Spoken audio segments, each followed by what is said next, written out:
ఆంధ్ర ప్రాంతాల ఎంపీల మనోభావాలకి వాళ్ళ అభిప్రాయాలు కూడా కాంగ్రెస్ హైకమాండ్ ఈక్వల్ గా ఇంపార్టెన్స్ ఇస్తుంది. అందువల్ల ఈ డిలే, అందువల్ల ఈ మొత్తం ఈ ప్రాసెస్ లో ఇంత డిలే జరుగుతుంది. మొత్తం ఒక తెలంగాణ ప్రాంత ఎంపీలు చెప్పిన మాట ప్రకారమే కాంగ్రెస్ హైకమాండ్ నడుస్తుంది అనుకుంటే డెఫినెట్ గా అది తప్పవుతుంది. ఎందుకంటే ఆంధ్ర ప్రాంతం నుంచి వచ్చే ఎంపీలు, కోస్తా రాయలసీమ నుంచి వచ్చే ఎంపీలు కూడా కాంగ్రెస్ హైకమాండ్ కి ఈక్వల్ ఇంపార్టెంట్. మనం కనుక రాష్ట్రం విడగొట్టినట్టు చూసినట్లయితే తెలంగాణ ప్రాంతం ఎంత ఉందో మిగతా ఆంధ్ర ప్రాంతం కూడా అంతే ఉంది. సో అక్కడ ఎంపీలను నల్లిఫై చేయడానికి కాంగ్రెస్ హైకమాండ్ ఎప్పుడు కూడా ఇంట్రెస్ట్ చూపించదు. ఇరువురు అభిప్రాయాలకి ఈక్వల్ ఇంపార్టెన్స్ కాంగ్రెస్ హైకమాండ్ ఇవ్వాలనుకుంటుంది, మొదటి నుంచి ఇస్తూ వస్తుంది కూడా. ప్రభాకర్ గారు.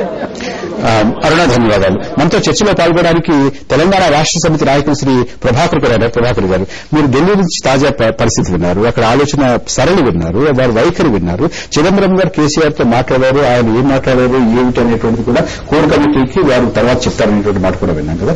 ఏం ఆలోచిస్తున్నారు? రేపు పెద్ద కార్యక్రమాన్ని పెట్టుకున్నారు. మీ సహాయం, మీ సహకారం, మీ మార్గదర్శనం కూడా వారందరికీ ఉంటుంది. జాయింట్ యాక్షన్ కమిటీకి ఎటుగా తీసుకెళ్లబోతున్నారు? అసలు కాంగ్రెస్ పార్టీకి ప్రజలు కావాలా, పదవులు కావాలా అర్థం చేసుకోవాల్సిన అవసరం ఉంది, వాళ్ళు తీర్చుకోవాల్సిన అవసరం ఉంది.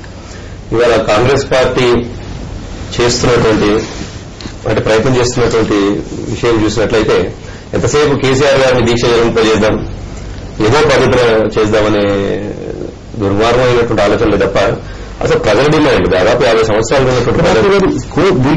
మీరు పాలిట్ బ్యూరోలో కానీ మీరందరూ కోర్ కమిటీ వారు కూర్చున్నప్పుడు కానీ కేసీఆర్ గారి ఆరోగ్యం గురించి ఆందోళన పడుతున్నారు. కేసీఆర్ గారి చేత దీక్ష విరమింప చేయాలి, కేసీఆర్ గారి చేత దీక్ష విరమింప చేసిన తర్వాత ఉద్యమాన్ని ఏ స్వరూపంలో ముందుకు తీసుకెళ్లాలి అనేటువంటి మాట మనం మాట్లాడుకుందాం, నిర్ణయిద్దాం అనేటువంటి కూడా ఆలోచన కూడా చేస్తున్నారు కదా. ఇవాళ లోక్సభలో కూడా చాలా మంది ప్రతిపక్ష నేతలు వారి చేత దీక్ష విరమింప చేస్తేనే మంచిదనేటువంటి అభిప్రాయం కూడా వారు చెప్తున్నారు. మీ అందరికీ కూడా వారు అప్పీల్ కూడా చేశారు. దాన్ని ఏమైనా ఆలోచిస్తున్నారు? డెఫినెట్ గా వ్యక్తులుగా ముఖ్యంగా పార్టీ అధ్యక్షుడిగా వారు ఉండాలి, ఈ మూవ్మెంట్ నడపాల్సినటువంటి బాధ్యత వారికి ఉంది అనేది సహజంగా ఉంటుంది. కానీ మా అధ్యక్షుడిగా మా పరిధి మేరకే మేము ఆయనతో మాట్లాడతాం, చెప్తాం. ఆ తర్వాత ఆలోచించాల్సింది వారు, ఆయన చెప్పేదాని మీద మిగతా డిపెండ్ ఉంటుంది. నేను అందుకే అంతకంటే ముందు ప్రస్తావించింది ఏంటంటే అసలు వారు దీక్ష విరమించుడు అనే విషయాన్ని కాంగ్రెస్ పార్టీ ఊరికి ఆలోచించే కంటే అసలు ఈ డిమాండ్ ఎక్కడ ప్రజల డిమాండ్, దాదాపు 4 కోట్ల ప్రజల డిమాండ్ ఇది. ఇవాళ మీరు చూసినట్లయితే 30 మంది ఇప్పటికీ నిలబడిపోయారు. అసలు నేను అనుకుంటున్న ఎప్పుడు కూడా ఇటువంటి సంఘటనలు లేవు. ఈ రోజు నల్లి గారు డీఎస్పీ వారు రిజైన్ చేశారు. రిజైన్ చేసి వారు చెప్పినటువంటి మాటలు వింటే ఇవాళ కాంగ్రెస్ పార్టీలో ఉన్నటువంటి నాయకులకు బుద్ధి రావాల్సిన అవసరం. నేను సారీ ఈ మాట అంటున్నందుకు. ఎందుకంటే వారు చెప్పారు, నేను పేద కుటుంబంతో వచ్చిన అమ్మాయిని, నేను చాలా కష్టపడి ఈ డీఎస్పీ పోస్ట్ లో ఉన్నాను, అయినప్పటికీ దీన్ని తెలంగాణ కోసం తృణపాయంగా పడేస్తున్నాను. మరి ప్రజల చేత ఎన్నుకోబడినటువంటి కాంగ్రెస్ పార్టీ నాయకులు ఏం చేస్తున్నట్లు అని చెప్పేసి ఆమె అన్నటువంటి ప్రశ్న ఇవాళ కాంగ్రెస్ పార్టీ నాయకుల ముందర $1000 ప్రశ్న. డెఫినెట్ గా చెప్పాల్సిన అవసరం. రాజయ్య గారు, బాల్ మీ పార్టీ కోర్టులో ఉంది, మీ అధిష్టానంలో ఉంది, మీ ముఖ్యమంత్రి గారి దగ్గర ఉంది, మీ అందరూ ఏం ఆలోచిస్తున్నారు మీరు? తప్పకుండా ఈ దాదాపు 11 రోజుల నుండి అమరన్య దీక్ష కూర్చున్న రోజు నుండి ఈ రోజు వరకు కాంగ్రెస్ పార్టీలో ముఖ్యంగా తెలంగాణ ప్రాంతానికి సంబంధించిన ఎంపీలు గాని, ఎమ్మెల్యేలు గాని, ఎమ్మెల్సీలు గాని, తర్వాత రాజకీయ పార్టీలకు అదే కాంగ్రెస్ పార్టీ ప్రజాప్రతినిధులు గాని అందరూ కూడా ముక్త కంఠంతో తెలంగాణకు అనుగుణంగా రాష్ట్ర స్థాయిలో రోషయ్య గారి మీద అట్లాగే డి శ్రీనివాస్ గారికి పూర్తి వాదన వినిపించడం జరిగింది. అదే స్థాయిలో మళ్లీ హైదరాబాద్ సోనియా గాంధీ గారు అంటున్నారు. అలా ఉందా? కొంతమంది మంత్రులు ఒక రకంగా మాట్లాడుతున్నారు, కొంతమంది హైదరాబాద్ వేరుగా ఉండాలని అంటున్నారు. అయితే ఇక్కడ హైదరాబాద్ వేరు అనడం, తర్వాత రాయలసీమ, ఆంధ్ర అడగడంలో వాళ్ళ ఆత్మగౌరవం కోసం లేకపోతే వాళ్ళ హక్కుల కోసం అడగడంలో వాళ్ళనేం మనం తప్పు పట్టట్లేదు. కానీ తెలంగాణ అంశానికి వచ్చేవరకు దాదాపు 50 సంవత్సరాల పోరాటం ఉంది. దాదాపు 370 మంది వరకు మనము ఇప్పటికే బలిదానం అయిపోయినది. ఇప్పుడు మళ్ళీ ఒక 30 మంది చనిపోవడం జరిగింది. ఇది దాదాపు 50 సంవత్సరాలు జరుగుతున్న పోరాటం. ఇది తెలంగాణ సాయుధ పోరాటం ఇక్కడ ఉంది. తర్వాత ఎప్పుడు హైదరాబాద్ అనేది తెలంగాణలో ఒక అంతర్భాగంగా ఉన్నదో అంత మనందరూ కూడా తెలిసిన విషయం. మిమ్మల్ని, మీ పార్టీని, మీ అధిష్టానాన్ని ఏమిటి ఆపుతుంది, ఏమిటి లాగుతుంది, వెనక్కి లాగేటటువంటి అంశాలు ఏమిటి? అంటే రాయలసీమ తెలంగాణ ఇస్తాము అని అంటే కోస్తాలో రాయలసీమ మీ ప్రాభవం కోల్పోతామని ఏమన్నా ఉందా? లేకపోతే మీరు ఏకాభిప్రాయం లేదా? లేకపోతే మీ జాతీయ పరంగా మీకు ఏమైనా సమస్యలు ఉన్నాయా? దాదాపు ఏదో ఒక మాట డబ్బుల సంచులు లాగుతా ఉన్నాయి బీజేపీ పార్టీని. ఎందుకంటే కరెక్టే. 99 ఎన్నికల తర్వాత కాంగ్రెస్ పార్టీ ముఖ్యంగా తెలంగాణకు సంబంధించిన విషయంలో తెలంగాణ కట్టుబడి ఉన్నమాట వాస్తవం. మేము గత 10 సంవత్సరాల నుండి ఏ చిన్న ఎలక్షన్లకు పోయినా కూడా ఏ రాజకీయ పార్టీ అయినా కూడా తెలంగాణ ప్రాంతంలో తెలంగాణ ఇస్తామని పోయే పరిస్థితి లేదు. అది అధిష్టానం కూడా గుర్తించింది. దాన్ని దివంగత ముఖ్యమంత్రి వైఎస్ రాజశేఖర గారు, అంత సోనియా గాంధీ గారు కూడా తెలంగాణ ప్రాంతానికి వచ్చినప్పుడు ఎప్పుడు దాన్ని బలపరుస్తూనే వచ్చినమాట వాస్తవం. అయితే మొన్న 2009లో జరిగిన ఎన్నికల్లో ఏమంటారు, ఇంకా ఏమాత్రం సహకరించిన సిపిఎంతో పొత్తు పెట్టుకునే కార్యక్రమాలు, మేనిఫెస్టోలో సైతము తెలంగాణ అంశం పెట్టకుండా టీడీపీతో కలిసి పోటీ చేసే అవకాశవాద రాజకీయాలు, ఉద్యమంలో తీసుకున్న కొన్ని పొరపాట్లు, అదే దీనికి తోడుగా 2004లో కలిసిపోయి మీరు వారి గురించి చెప్తున్నారు. అదే చెప్తాను సార్. అదే ఈ రోజు తెలంగాణ అందుకనే కాంగ్రెస్ వైఖరి ఎందుకున్నదని దానికి కారణం చెప్తా ఉన్నాను. సో అట్లా 2004లో సెకండ్ ఎస్ఆర్సీకి ఒప్పుకోవడం, మళ్ళీ తర్వాత దానికి ఒప్పుకోమని చెప్పడము, ప్రాణాయం గురించి కమిటీ ముందుకు పోకుండా చేసే కార్యక్రమాలు ఇవన్నీ కూడా జరిగినాయి. అయితే కాంగ్రెస్ పార్టీ ఇక్కడ కొంత మనస్తాపానికి గురైన మాట వాస్తవం. ఎందుకంటే తెలంగాణలో మనము పోటీ చేసినప్పుడు కానీ మిగతా విషయంలో కానీ ఎప్పుడూ మనకు ఆంధ్ర రాయలసీమ ప్రాంతం పూర్తిగా మీలాంటి వారి ముందు తెరాస నాయకత్వం సూటిగా చాలా ప్రశ్నలు సంధించింది. ఒక్క ప్రశ్న నేను ముందు పెడతాను. ఎవరినో ముఖ్యమంత్రి చేయడానికి మేము రాజీనామాలు చేస్తాము అన్నటువంటి వారు తెలంగాణ కోసం రాజీనామా చేస్తామని ఆ మాట ఎందుకు అనలేకపోతున్నారు అనేటువంటి మాట కూడా అన్నారు. మీరు దానికి సమాధానం ఉంది? తప్పకుండా ఉంది. ఎందుకోసం అంటే అదేమో మొత్తము కాంగ్రెస్ వ్యవస్థాగతానికి సంబంధించిన విషయం, జగన్ ముఖ్యమంత్రి కావాలనే విషయం. ఇక్కడ రాష్ట్రము ఇది జాతీయ స్థాయిలో కాంగ్రెస్ పార్టీ నిర్ణయం తీసుకోవాల్సిన అవసరం ఉంది. పార్లమెంట్ లో బిల్లు పెట్టాల్సిన అవసరం ఉంది. ఇక్కడ మన రాష్ట్రంలో తెలుసుకోవాల్సిన సమస్య కాదు. కాకపోతే తెలంగాణ ప్రాంతానికి సంబంధించిన వాళ్ళందరూ సహకరిస్తున్నారా లేదా అనే వరకు మాత్రమే ఇది పరిధిలో. మీ దృష్టిలో కాంగ్రెస్ తీసుకున్నటువంటి వైఖరి సమర్థనీయం, తప్పకుండా మంచి ఎలా కనపడుతుంది? ఒకటి, కేసీఆర్ నిరాహార దీక్ష గురించి ఆలోచించడం పూర్తిగా సమర్థనీయం. బహుశా రాష్ట్రంలో ప్రతి ఒక్కరు కూడా కేసీఆర్ గారు దీక్ష నుంచి సురక్షితంగా రావాలని కోరుకుంటున్నారు, వస్తారని ఆశిస్తున్నారు. దాన్ని మాట్లాడడంలో రాజకీయంగా కానీ ఏ విధమైన పొరపాటు లేదు. దాని మీద కేంద్రీకరణ. రెండోది, రేపు తలపెట్టిన యాత్ర కూడా ఎలాంటి అణచివేత లేకుండా, అలాగే విధ్వంసం లేకుండా శాంతియుతంగా జరగాలని కోరుకుంటారు. ఇక మూడో విషయం, కాంగ్రెస్ వైఖరి భయపడుతుంది. ప్రభుత్వం ఇది శాంతియుతంగా ఉండదేమో, విధ్వంసం ఉంటుందేమో, హింస ఉంటుందేమో అని చాలా విపరీతమైనటువంటి బలగాలను మోహరించింది. విజయసాగర్ రావు తెలుసు, వారి వరకు కేంద్రంలో హోంశాఖ మంత్రిగా పనిచేశారు. రాజకీయ పార్టీ అధికారంలో ఉన్నా కూడా శాంతి భద్రతలను కాపాడవలసిన అవసరం ఉంటుంది కదా. శాంతి భద్రతలు కాపాడడం, విధ్వంసాన్ని నిరోధించడం చాలా అవసరం. అదే సమయంలో నిర్బంధం జరగకుండా చూడటం కూడా చాలా అవసరం. దాటవేతకు విరుగుడు అణచివేత కాదు. దాటవేత అణచివేతకు భిన్నమైనటువంటి ఒక ప్రజాస్వామిక నిర్ణయం తీసుకోవాలి. కానీ కాంగ్రెస్ పార్టీ చరిత్రను గమనిస్తే ఇప్పుడు సిపిఎం అనేది భాషా రాష్ట్రాలు చూపించకూడదని కోరుకుంటుంది, బీజేపీ అనేది చిన్న రాష్ట్రాలు ఉండాలని కోరుకుంటుంది. వాటి విధానాలు స్పష్టంగా ఉన్నాయి. కాంగ్రెస్ పార్టీకి రాష్ట్రాల విషయంలో ఎప్పుడు అటువంటి స్పష్టమైన విధానం ఇప్పుడు కాదు, 1950 నుంచి కూడా రాజకీయంగా తనకు ఏది లాభదాయకం, రాజకీయంగా తనకే కాకుండా వివిధ ప్రాంతాల్లో ఉన్న వివిధ వర్గాలకు ఏది లాభదాయకమైన కోణం నుంచి కాంగ్రెస్ ప్రధానంగా ఆలోచిస్తూ వస్తుంది.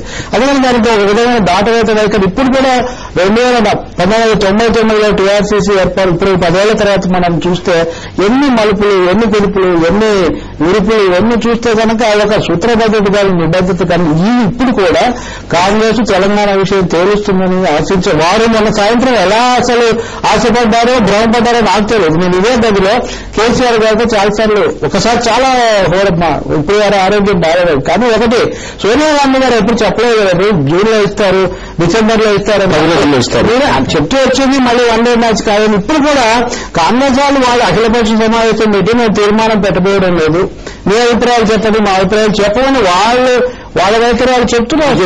ఢిల్లీలో ఏం జరిగింది? శ్రీనివాస్ గారు మాటలు విన్నారు, తెరాస మాటలు విన్నారు, కాంగ్రెస్ మాటలు విన్నారు, ఒక రాజకీయ పరిశీలకులుగా రవి గారు మాటలు విన్నారు. మీకు ఏమనిపిస్తుంది? ఎక్కడుంది విషయం? ఎక్కడుంది? ఇది ఎక్కడుంది? చాలా స్పష్టంగా ఉంది. మాకు ఇప్పుడు ఈ మధ్యలో చూసినటువంటి ఉద్యమాన్ని చూస్తే ఆత్మను బహుశా నమ్మరనుకోండి, తెలంగాణ ఆత్మ అనేది నాకు అనిపిస్తుంది. నమ్మే వాళ్ళకైతే ఆత్మ వ్యక్తులు కాదు, ఒక సమాజాలు కూడా ఆత్మ ఉంటుందా అన్న పద్ధతిలో ఈనాడు మిమ్మల్ని ఒక ప్రశ్న అడిగారు విజయసాగర్. నేను ఒకటే ప్రశ్న. గెలిస్తే నాకు ఓటు వేస్తే 100 రోజుల్లో తెలంగాణ అనేటువంటి మాట మీరన్నారు. కాంగ్రెస్ పార్టీ ఇన్నాళ్ళు కూడా మిమ్మల్ని మోసం చేస్తూ వచ్చింది. కాంగ్రెస్ పార్టీ నమ్మకూడదు.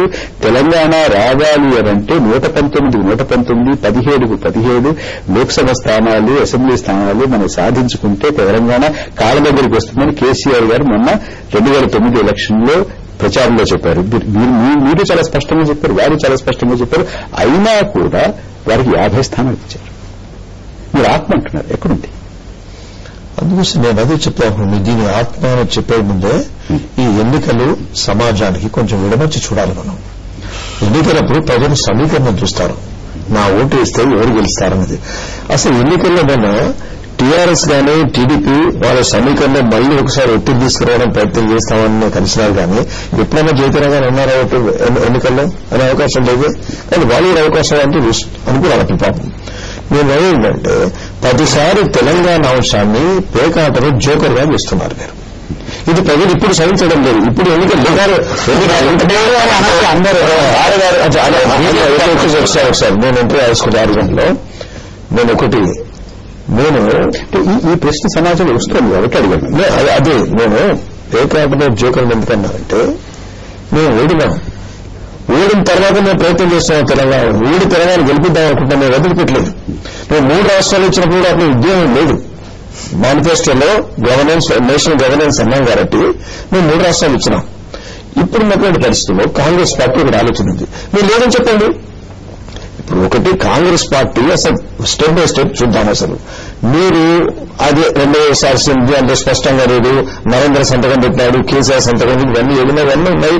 15,000 2,000 ఎట్లా నమ్మినాడు KCR. Letters forget about KCR అయితే టీఆర్ఎస్.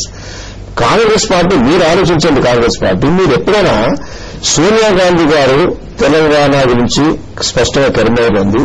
దాని తర్వాత ప్రెసిడెంట్ అధ్యక్షులతో తెలంగాణ గురించి మీరు అనిపించినారు.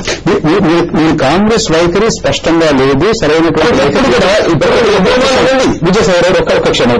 కాంగ్రెస్ పార్టీ వరిష్ఠ నాయకులు శ్రీ పాల్వాయి గోవర్ధన్ రెడ్డి గారు, మాజీ మంత్రి గారు మనతో ఫోన్ లైన్ లో మాట్లాడడానికి అందుబాటులో వచ్చారు. గోవర్ధన్ రెడ్డి గారు నమస్కారం అండి. నమస్కారం అండి. గోవర్ధన్ రెడ్డి గారు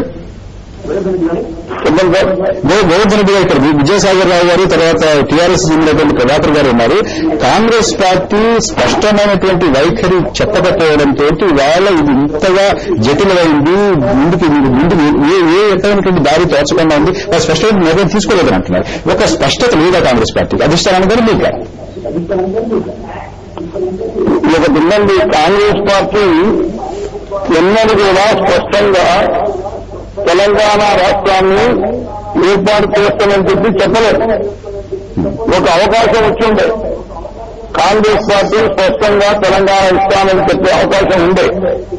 కానీ దురదృష్టవశాత్తు ఆ రోజు 2004 ఎన్నికల్లో మనం అగ్రిమెంట్ అయినప్పుడు, కాంగ్రెస్ అండ్ టీఆర్ఎస్ అగ్రిమెంట్ అయినప్పుడు ఈ విషయంలో ఏ మాత్రం కూడా వాళ్ళు అప్రమత్తంగా ఉండి కాంగ్రెస్ పార్టీతో వాళ్ళు ఈ విషయంలో ప్రకటన చేపించలేకపోయారు. సెకండ్ ఎస్ఆర్సీ వరకు పరిమితమయ్యారు. తర్వాత మొన్న జరిగిన ఎన్నికల్లో కూడా పెద్ద పొరపాటు ఏంటంటే కాంగ్రెస్ యూపీఏ నుంచి విడిపోయి ఇటు తిరిగి అటు కాంగ్రెస్ పార్టీని తిట్టడం, సోనియా గాంధీ గారిని తిట్టడం. దీనివల్ల ఏం జరిగిందంటే కాంగ్రెస్ పార్టీకి దూరం వస్తూ పోతా ఉన్నారు. యూపీఏ పార్ట్నర్స్ కూడా ఎవరైతే సపోర్ట్ చేద్దామో అనుకున్నారో కేసీఆర్ కి తెలంగాణ విషయంలో, వాళ్ళు కూడా చేయలేని పరిస్థితి వాళ్ళకు వచ్చింది. కాబట్టి మొన్న తెలంగాణకు నమ్మకం లేనటువంటి పార్టీలతో కేసీఆర్ కలిసి ఎన్నికల్లో పోటీ చేయడం వల్ల ప్రజల్లో అతని పైన పూర్తిగా నమ్మకం పోయింది. తెలంగాణ అతని వల్ల వస్తుందని చెప్పి తర్వాత సోనియా గాంధీ గారి ఎన్నికల్లో కరీంనగర్ లో, భువనగిరిలో ప్రత్యేక తెలంగాణ విషయంలో తప్పకుండా సానుకూలంగానే స్పందిస్తామని చెప్పినారు. ప్రధానమంత్రి కూడా ఈ విషయం చెప్పినారు. అన్ని రాజకీయ పార్టీలు కూడా తెలంగాణ విషయం మేము కూడా ముందున్నామని చెప్పినారు. అయినప్పుడు కూడా వాళ్ళు ఎవరిప్పుడు తెలంగాణ విషయంలో కలిసి రావటం లేదు. కాబట్టి ప్రజలు ఏమనుకున్నారంటే